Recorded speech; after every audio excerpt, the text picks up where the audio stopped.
biggest story would probably be Jacob deGrom going down. Yeah. And it looks bad. Looks horrible. To a guy who doesn't know much about injuries, but forearm tightness, I hear, might mean Tommy John a lot of the times.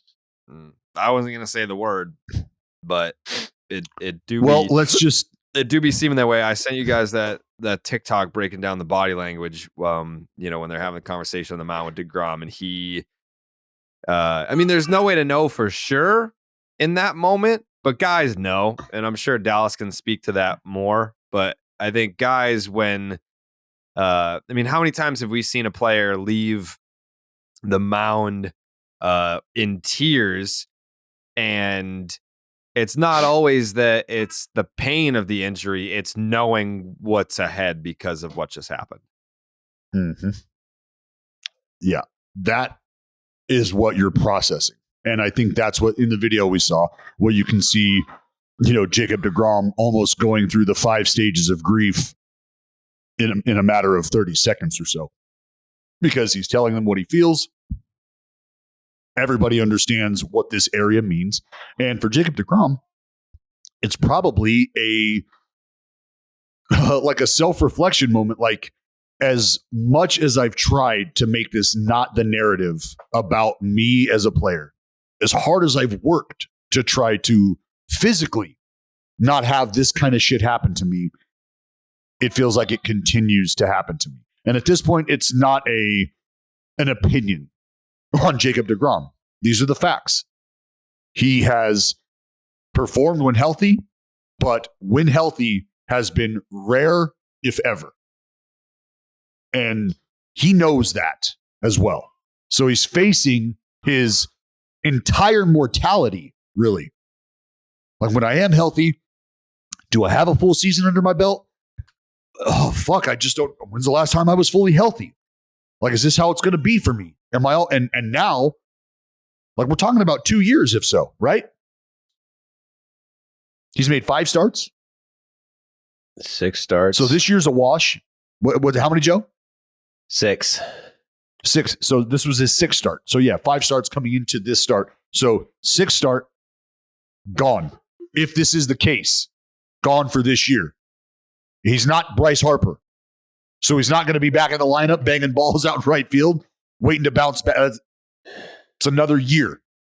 24, gone, if that's the case.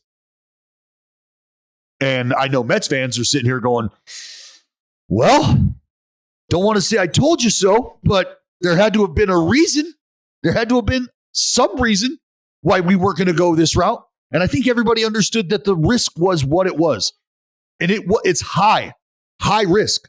It's honestly like a guy who's throwing 88 trying to punch guys out at the top of the zone. Very, very high risk. I don't know if it's necessarily the high reward as well, because you might be able to punch a guy out low in the zone, maybe something moving with your soft, tired shit, Dallas. Why are you trying to throw guys? Why are you trying to blow somebody out up top? That's a high risk. So it's a high risk signing. What was the high reward going to be? The high reward was going to have to be 25 plus starts for Jacob deGrom. I don't know how many people thought that was realistically going to be a thing over the course of the next 5 years.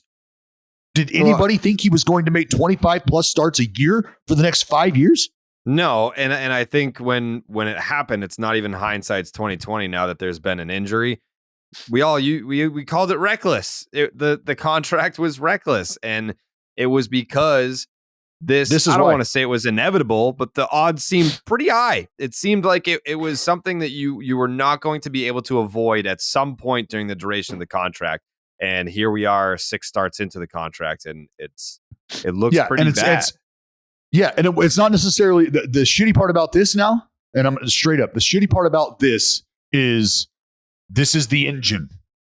This is the engine that is breaking down now. Okay. This isn't the fucking side panel of the car. This isn't exterior, right? This isn't the spoiler that's starting to rattle on the back of the car that we could either just screw down or replace. That's not what this is. This is the engine now, the arm. So we've had back, little side Johnny, things that you can kind of navigate around. But much like I call the shoulder the party starter, because the shoulder means if you can't even get the arm going, I don't give a shit how good your elbow feels. Fantastic. You've never had elbow pain, but you can't even get your arm moving because your shoulder's toast. Well, now the elbow is, hey, you might be able to get things moving, but what you feel out of your hand, you probably don't even feel anymore because nerve damage issues, like literally feeling the baseball. So the idea of being able to work through something like this, like it were a back or a side doesn't exist. You're now talking about the engine. Yeah, it's tough because I think, I don't know that everyone shared this same sentiment, but when the Texas Rangers signed Jacob deGrom, I would say that some of us felt like that's awesome that they're continuing to spend after the Seager signing, after the Semien signing. Now here's deGrom. Now here's Evaldi. They're getting there, right? Like they're getting there. I don't think any of us, at least here, thought, all right, this is the year. Like they've loaded up and now they're going to fucking take off and go. They enter the month of May 17-11. They're in first place. They have a 2-game lead over the Astros, who got off to a slow start, but the Astros are going to pick up and they're going to do their thing. But at least the Rangers have told you, we're in a position right now where we think we can at least contend. Like we can make a run at the division. We can make a run at a playoff spot. And they're not wrong for feeling that way. Like they are talented enough to do that, but they need Jacob deGrom to be able to carry that out. Like if they're going to be a legitimate threat, they need Jacob deGrom. Well, you look at it like this too. What was the narrative with deGrom in New York is that he would pitch his ass off and the Mets would lose 1-0. He would pitch his ass off, the Mets would lose 2-1. He'd set some kind of ridiculous strikeout record with, I don't know, fucking 5 immaculate innings in a row. Mets lose 3-1. And it's like, son of a bitch. Can this guy catch a break? Can the team figure it out with this guy on the mound? Well, in Texas, all they did was win each and every one of his outings. I wonder if that's ever happened in his Mets career, winning, taking the mound in 6 straight games in which his team won. And they won them. So to the point of Jacob deGrom, them needing him, whatever it is, whether it's, because I don't know how many outings he went. I don't think he even, I would say he had 1 outing where it was 7 innings, right? This year. And then everything else has been. He shoved it up the Yankees' ass. Yeah, everything else has been, because he's had 2 10+ strikeout performances this year. But the whole point again is that, and 2 out of his last 3. Okay, there you go. So every single time he's taken the ball, the Rangers have won the game. He don't know if he takes 7 the ball. against the Royals with 9 strikeouts. He struck out 11 against the Orioles back on April 5th, and then he struck out 11 against your A's. He just punched. Yeah, I was going to say, he just punched us out. Yeah, and then he his last start was against the Yankees, where he gave up 1 hit in 3 2/3, and that was it because he came out with the injury. I'm sure that there are going to be some talk shows that are like, well, what do you think? Are we going to see it? Like, I don't even want to speculate. I guess with deGrom, you just wait and see. Who knows? But don't you feel like part of you, it's like, had it. It's so much has gone wrong. It's like part of me just thinks like, it can't be Tommy John. He's already been injured 1,000 times. Like eventually you got to get a break. Yeah, but I mean, like with the Red Sox, like we just had Brian Bayo in spring training. It was the forearm, and we were all like, "Fuck!" And then he just kind of rehabbed it, and he came back. And so far, knock on wood, no issues. So there are times where a pitcher will come out of a game or get shut down because of the forearm, and it doesn't lead to Tommy John. But I think the only reason why there's speculation here, like we just talked about earlier, was the reaction from deGrom, like the body language, the facial expression, I guess, like how dire and how grim it looked that everyone else that was involved in the conversation on the mound seemed to be. that's what kind of gets you concerned, is because there was the tone of that conversation seemed very much to be, oh, fuck. It's everybody's worst fear confirmed without being officially confirmed. Like everybody's going, you know what? Let's just hope it's not this on the way out there, right? Let's hope it's not this. And then you get out there and he tells you exactly what you didn't want to hear. And you, the manager, the pitching coach, the trainer, everybody takes a collective fucking breath and goes, all right, well. And then from there, you don't want to ask another question because you have all your answers. It's your forearm. It hurts. Everybody knows what we're scared of right now. Yes? Show of hands. Are we all on the same page? Deathly afraid of TJ? All right, let's get the fuck out of here. Let's get off the mound and let's fucking figure it out because that's the only thing left to do. That's it. Mm-hmm. We'll let the swelling go down tonight, get an image tomorrow, probably go get a second opinion if we don't like that grade 1, potential grade 2 strain diagnosis.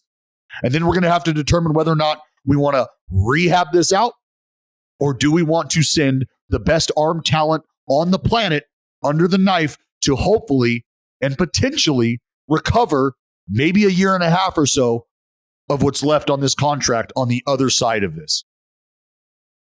Yeah. Well, I mean, yeah, if you're a Rangers fan, you got to be doing freaking rituals and shit, because it's like you can't lose Jacob deGrom and like make the playoffs or even come to the division. Like they rely on him so heavily. That's why they gave him this contract.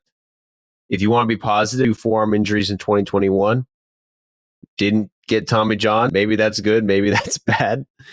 But bro, since 2019, he's had hip injury, then back tightness, then neck, then hamstring, then side, then right side. Then he had an elbow injury. Then he had shoulder injury. Then he had forearm injury. Then last year, shoulder injury. This year, wrist. And now it's listed as an elbow today. That's every body part. So there's been injuries. Well, when you look at it, the posterior chain seems to be breaking down. Neck. Yeah, I want to see back, like they need to and make now like it's starting to move and well, neck, back, obliques, so core stabilization, and now it's getting into the extremity.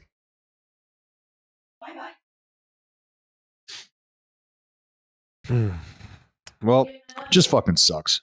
Yeah, I mean, we're hoping for the best. It didn't look good. It was the body language for me. Did not look good.